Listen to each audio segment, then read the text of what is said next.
friends, I'm Stephanie Hansen. Let's go! I've been cooking, eating, and talking about it for years. This is amazingly good. Now I'm inviting you along for the ride.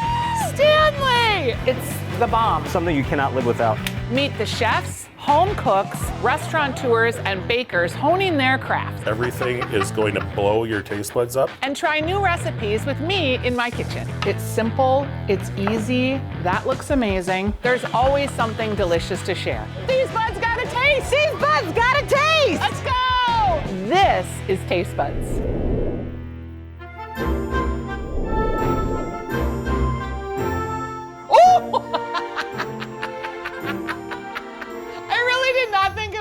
Go. Don't mind me, it's your Swedish Institute experience, just having a little fun. It's the Yule board edition. Yes, I'm at the Swedish Institute. We're going to take a cooking class with my friend Patrice Johnson, the Nordic Food Geek, who's going to teach us all about what is on a smörgåsbord, what is on a Yule board. Then we're going to go to Ingebretsen's, because if you're doing holiday tradition Scandinavian style, you have to shop there. And then I'm going to take you to my house and show you how we make the Hansen Johnson Swedish Meatballs. It's the smorgasbord edition of Taste Buds, friends. Let's go. This is pretty exciting that I'm with my friend Patrice, and we are at the Swedish Institute. We've assembled a group of friends and family that are taking a class. My friend Sarah and Julie are here. You've got some coworkers here from the Swedish Institute. You've got the Yule cookbook that is originally, I think, how we met. Yeah. But today, we are actually going to make a couple of courses on what you would see on a smorgasbord or a Yule board. Yule is specific to holiday, right? Yep, specific to Like Christmas. I know, I mean, come on. Why is fish so important in this type of cooking? Well, you can look at the region. They're surrounded by seas and rivers and streams. Fish is always there, even in the winter. So when you're looking at a really short growing season and a long time to feed yourself and your family, the fish come in handy. What is the first thing that we're gonna make today? We're gonna actually make some curried herring. Okay. So I've got some prepared, already pickled herring here. So what I'm gonna do is rinse off all of the flavor of the brine that was used to pickle this herring. And I'm also gonna get rid of all the funny little solid bits. Those solid bits are like mustard seeds and stuff? Yeah, and some usually caraway. This is going to be a herring salad. So first we need to make the dressing. Okay. And I'm gonna let you do it. Oh, Kewpie mayo. Kewpie mayo. I love Kewpie mayo. It's So- a little richer. You can just eyeball it, maybe 3/4 cup. Oh, okay, so a lot. And we'll want a little bit of this. Is this ginger? That is garam masala. Okay, because I can't see because I'm wearing my glasses, which means I can't see anything close up. And How you much? could use any curry you like.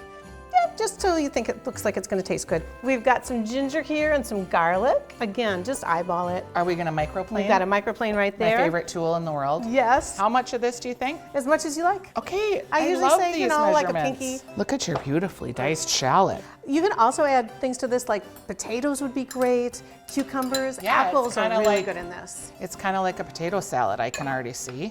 And then if you want to grab a reamer, you can throw some lime in there. Okay. I'm not good with citrus squeezers. I tend to break them, as the taste buds know. And we've got our with that. cilantro. And then we can take our herring and actually slice that into smaller pieces. So you're gonna make it like more bite-sized even than it is. Exactly. Okay. Fish in mayonnaise salad might seem a little unique, but I do love a curried potato salad, so I'm probably gonna like it. Here we go, the moment of truth. Yes. Are you nervous? No. No, because you've done this a million times. It's really bright, fresh with the shallot. The lime juice is really nice. I would never be probably brave enough to eat this if I was just showing up at your house on the Yule board, but I actually think I would make it because it's very tasty. So what we're gonna do is we're gonna plate this on some rye crackers because the kaneka bread and rye bread is really important, especially during Yule. Now we also have some white fish roe and pickled mustard seeds too. This is just a little pretty garnish. Yeah, exactly. Cute. And that's it. I'm pretty excited about this part. I was excited before, but now I'm more Yeah. excited because I really liked it. Kind of comes together. What's great about that is it's giving it a whole nother dimension of saltiness, Yeah. but not fishiness at all. Right. And then you get the hit of the pickled mustard seed. Wow, this is really good. Thank you. I'm sorry I'm acting so surprised. All right, so I am gonna make a couple of bites for my friends. I think I picked adventurous friends. And this is She's exciting. looking nervous. Neither of us had herring. We're scared of it. Okay. I made the perfect bites for you. Okay. Cheers. Okay. Okay. Here's a little. Same face. You made the same face that I made because you think it's going to be one way and then it's different. Is it what I you could see expected? why you were surprised. Yeah, because You were you think it's surprised. going to be like some weird. Well, I was expecting just gross fish. When you rinsed the herring. We think the rinse was key. Yeah. Okay. We think the First step, yeah. rinse. the herring. Rinse herring. Rinse off the Very herring. definitively rinsing I that think herring. that is the key to this recipe is rinsing the herring. I just felt a little more confident eating it. Have you had herring before? Don't think I have. Oh, good. Another convert. I feel like maybe you've had a piece of herring or two in your life. I can tell just by the faces when I'm bringing it to the table.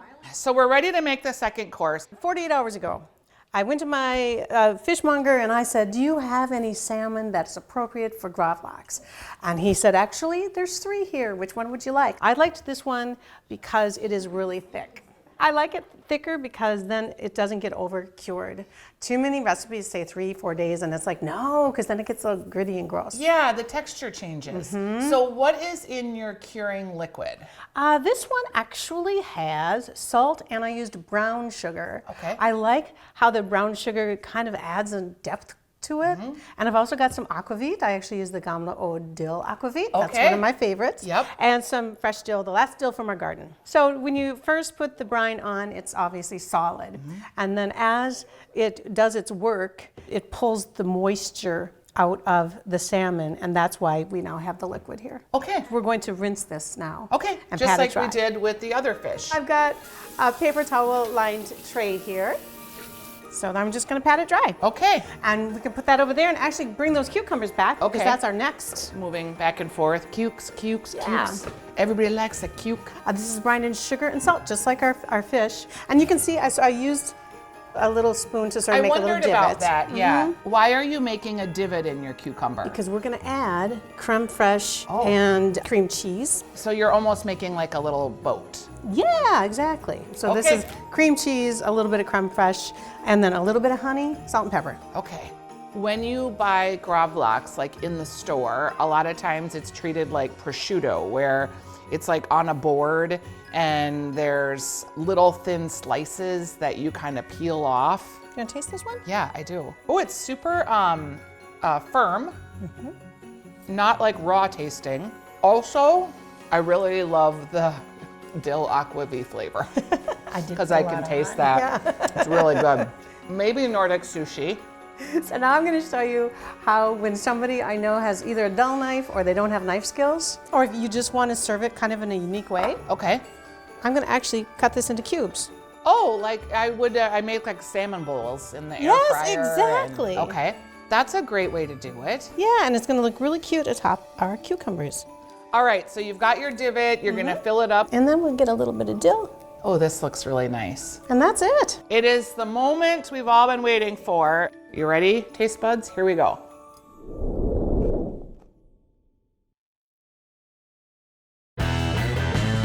You ready, taste buds? Here we go. I love how soft the cucumber is, and you really get that nice creamy texture of the salmon with the cream cheese. Just a great, like, easy, sweet bite. All right, let's make some bites Absolutely. for our friends. Did you know I was a cocktail waitress and a waitress? All right, table That's number 3. beautiful. All It is beautiful. It's the eating on TV. That's. I know. I'll put my hand up on your mouths like I do. I mean, that's intimidating right there. Okay. Just, you could do it. It's a big bite. It's Okay. delicious. That was my test bite. Hang on. Yeah, your test bite. I've had a few test bites. I had a few already.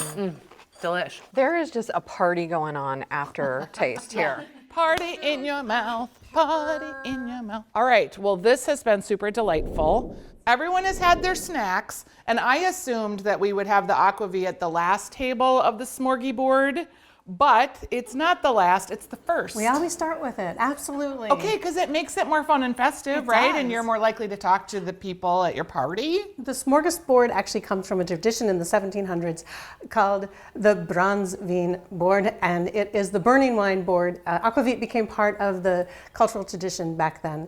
And some people don't know what makes an aquavit. It's actually a clear spirit that is flavored with caraway and often dill, and then whatever other flavors the distiller wants to add. Do you want to learn how to scold proper? I do. Okay. So we want to do like third button from here, so my arm is sort of parallel. Okay. And then we're going to look each other in the eye, and we're going to say skål. Like Skål Vikings? They spell it wrong. Okay, ready? We're very sophisticated. Okay. Skål. Skål. Skål. And then we look each other in the eye again. Skål Vikings. Ooh, so delicious. Isn't that nice? Yeah, let's do one more. Okay. Thank you for coming, everybody, to our cooking class. Skål. Skål. So good. Mm-hmm. Why don't we drink Aquavit more? Oh, we do. Cheers, taste buds. You're beautiful. Thank you for being with us today, Thank you, Patrice. Stephanie. Okay, one more. Skål. One more. Skål. Skål. Oh, 3 o'clock. Skål. Yum. I better not drink another one. I know, right? What an awesome day at the Swedish Institute with Patrice. I love her cookbook. Okay, now though it's time to go to Ingebretsen's because we're gonna get the Swedish meatball mix, and then we're gonna take you to my house and I'm gonna show you how to make Swedish meatballs our way. Let's go, taste buds. We are here at Ingebretsen's on Lake Street. My mother-in-law Dolores and her friend Lila would always come and get their meatball meat here. They were right, like this is the place. It's got all of the seasonings mixed in, so it makes it really easy to make Swedish meatballs if you don't want to use a recipe and you just want to roll and go. So I also want to show you some other cute things in the store. Lots of cute Scandinavian gifts, there's books, there's candles, and of course, all of the holiday items that you would want. You know, we all need an Ufta mug, don't we? Ufta, you betcha we do. Speaking of cookbooks, here it is. My cookbook, the True North Cabin Cookbook, written by who? Stephanie Hansen, that's me. And also, Patrice's first book is here, Land of 10,000 Plates. All right, I am actually not here to shop. You wouldn't know that though. Cute, look at these. This is really cute too. I'm gonna have to get a spatula. I am gonna buy this. It's cracking me up just looking at it. Every time I look at it, it's gonna make me laugh. These are cute. Hi there, Pixie, you little Christmas elf you. There's a lot of shopping to be had here. It is time for the meatball mix. Hi, how are you? Good, how are you? I'm good, I'm Stephanie. I'm Lene. Hi Lene, it's nice to meet you. Tell me about your meatball mix and why it's so famous. We've been selling it for quite some time. People line up down the block for it. That's I made my husband do it. Right, Christmas time we go through 1,000 pounds a day of meatball mix, ground and made here in stores. So And it's so got delicious, the freshness yes. versus being frozen. Does it already have like the seasonings in it and the things All that you have make to it do Swedish? Is ball and bake it. Okay, one package please. I'm gonna take them Of home. 1 pound? Yes. Okay. Oh, look at that. That is a good, generous, that's perfect. Is there a story to why this man on this spatula is just sort of sad, solitary walking? I have no idea. Isn't that that would funny, be more though? of the gift shop's question. Here Thank you be. so much for sharing and happy Yes. holidays. Do you know the story of the sad wandering man on the spatula? I don't. Doesn't it look funny? I know. I can't wait to give it to my husband for Christmas because he's sort of a wandery guy. I might be the only person that's as excited about the wandering guy on the spatula. Thank you so much. All right, taste buds, I'm headed to my house. We're gonna make my Ingebretsen's meatballs, but I'm also gonna show you our family meatball recipe that we're gonna season up ourselves. So we'll do both types of meatballs and you can make the choice whether you are a buy and roller or whether you wanna go rogue and do your own. But we've got lots of ideas for you on this episode of Taste Buds. So let's go, friends.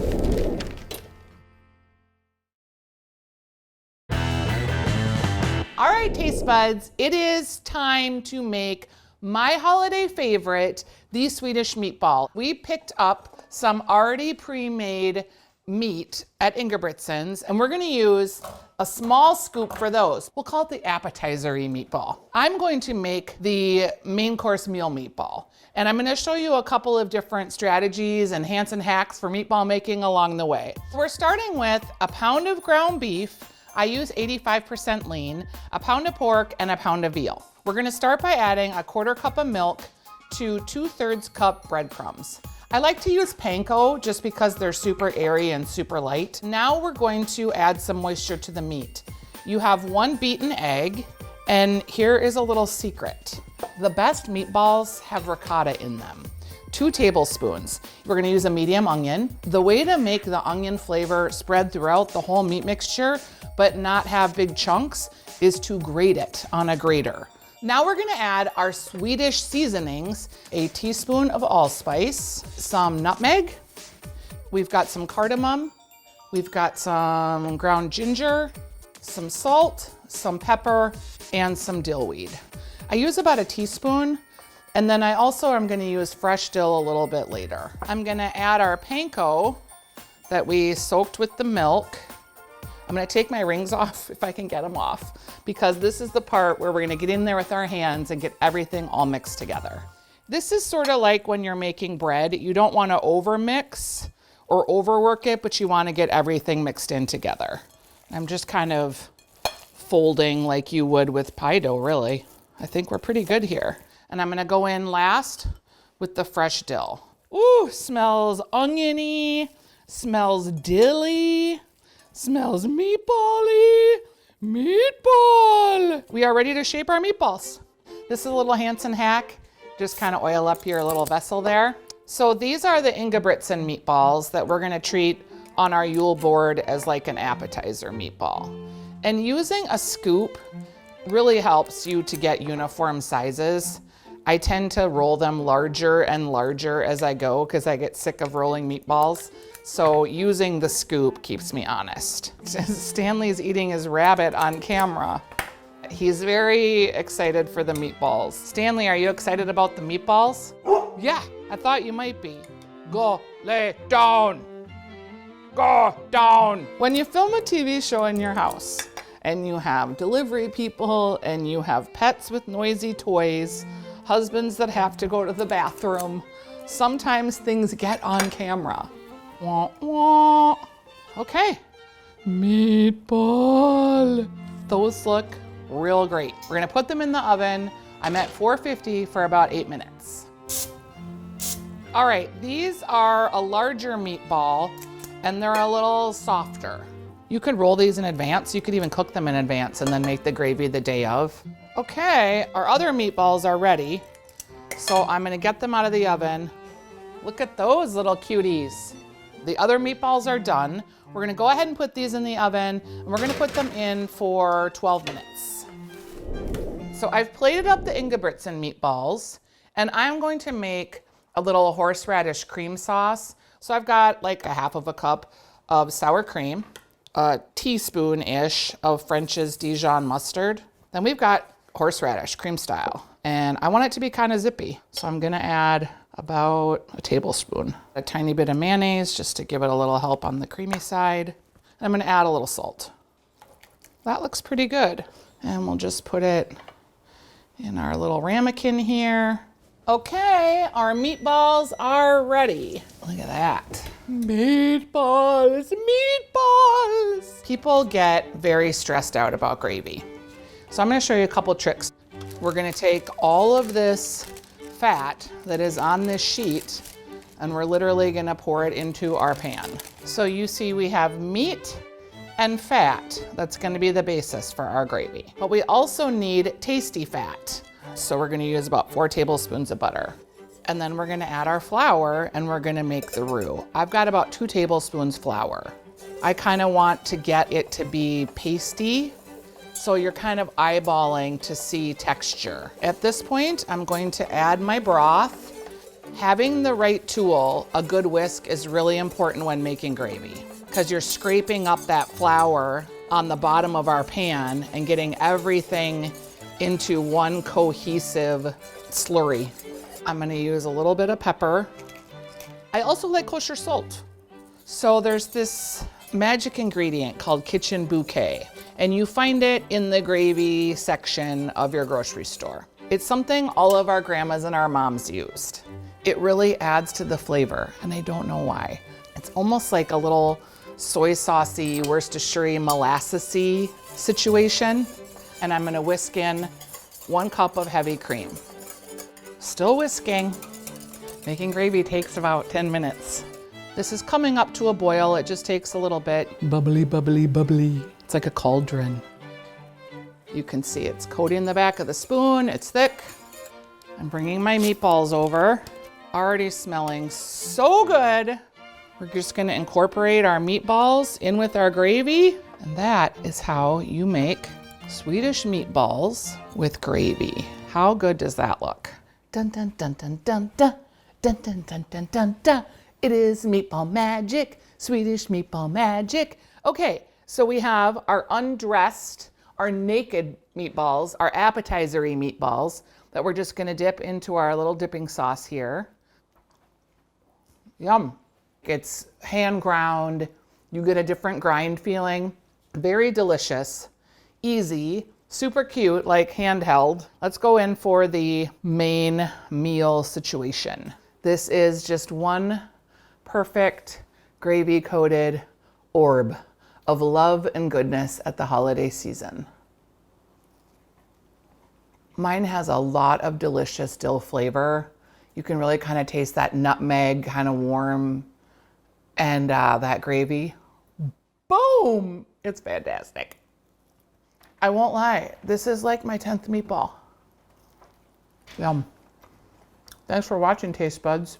Hold on, let me finish chewing. You guys, I'm getting to where I can't eat anymore. It's been a meatball ball, taste buds. Thank you for spending time with us today. We loved being with Patrice, the Nordic Food Geek, American Swedish Institute, and ending up at Ingebretsen's. If you want any of these recipes for the 2 different kinds of meatballs we made, go to fox9.com/tastebuds. Happy holidays.